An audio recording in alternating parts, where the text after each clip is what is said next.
Awesome. All right, tell me a little bit about New Haven Next and also this trust that's going on. Well, what we're excited about, the trust model is being used now to help communities of New Haven size do two things. Number one, have a vibrant community where, with a lot of mixed use, that will be a benefit to its residents and citizens.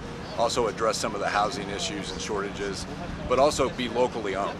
And so what we like about the trust model is not only is it locally owned, but then the profits are retained for the benefit of the community. And that's what gets us excited about using this model to help further what's happening here in New Haven. Have you guys talked about any specific developments, what areas that you're going to be touching on first? Yeah, we have some specific plans. We're in the process of beginning to acquire those properties, and as we do that, we'll be able to announce more specificity as to what will happen with some of the mixed use. But it will be a process and a journey over the next 6 months to a year. What have you guys noticed as far as the past year, economic growth, business interest, and then what are you expecting New Haven Next, how it will impact that? Well, we're clearly on the radar, not just statewide, but nationally. I mean, people are beginning to talk about, not just our approach in terms of downtown Fort Wayne, but also what we're doing in places like New Haven and in Huntington and Bluffton and some of our smaller communities as well. And this is all part of our plan to continue to build this environment where our kids and grandkids want to stay here, to build this environment where we can attract a 1% growth rate in population. These are things that will help us grow our economy, grow wages, and make this a better place for people to live. So you see yourself being in other cities in the future then? Yeah, we continue to have discussions and opportunities with cities all over the region. They like this trust model.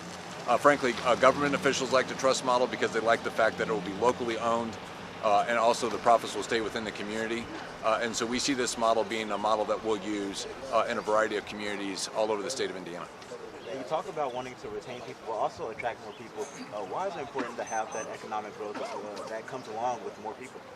Well, if you talk to our business leaders, all of them will say the same thing, that they're struggling for workforce. And so one of the things we want to do in attracting and retaining our kids is we don't want our kids to leave our communities and go to other communities and work there. And when we do these big, bold projects, what I hear from parents all over the city is that the kids want to come back home. In fact, I've had kids say that left a few years ago that they've come back and they're so excited about the future that they're not even thinking about moving anywhere else. So these are the kind of things that we want to hear, that we like to hear. And as business leaders, frankly, for us to grow our businesses, we need to hear that people are willing to stay here, bring their talents here, and grow here. One last one. New Haven, whenever you were first approached with this idea, what was kind of the need that they had expressed to you, what they were expecting from this?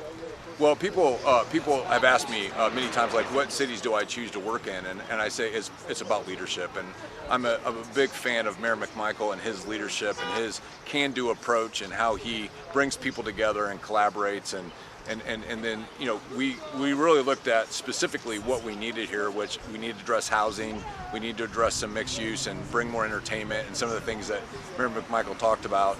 And so we're very excited about the leadership in this community and what they're willing to do to collaborate and make this thing happen. Thank you. Great. Thanks, Eric. Thank you.